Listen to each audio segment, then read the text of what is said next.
রহমান ইব্রাহিম লতিফ নজরুল ফাউন্ডেশনের chairman CPM Mohammad Rafiqul Islam Joglu এবং doctor Mohammad Faridul Islam বাবুর উদ্যোগে বাগেরহাট এই গত কয়েক দশক ধরে নতুন রূপ লাভ করছে।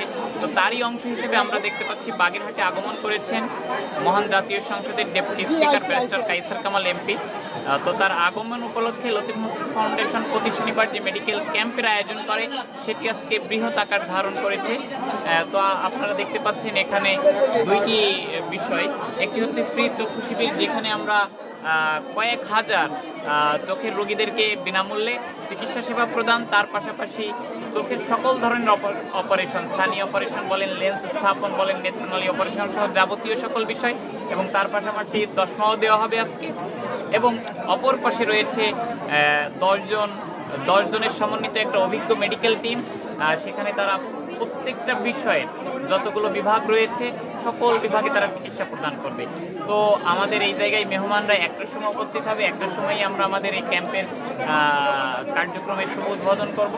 তো ধন্যবাদ জানাচ্ছি আমাদের কার্যক্রমের সাথে লতিফ নজরুল ফাউন্ডেশনের ভলেন্টিয়ার টিম বিগত কয়েকদিন ধরে অক্লান্ত পরিশ্রম করেছেন, সবাইকে ধন্যবাদ।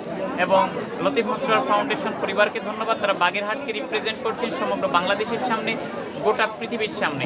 আমরা আশা রাখি ধারাবাহিকতা অব্যাহত থাকবে এবং ভবিষ্যতে শুধু বেসরকারি নয়, বাগেরহাট জেলাটি একটি মডেল বাগেরহাট জেলা হিসেবে পরিণত হবে, এই আশাবাদ রেখে আজকে এখানে এই সমাপ্তি ঘোষণা করছি। আল্লাহ হালকা কিছু বলেন। আসসালামু আলাইকুম। আপনারা দেখছেন লতিফ নজরুল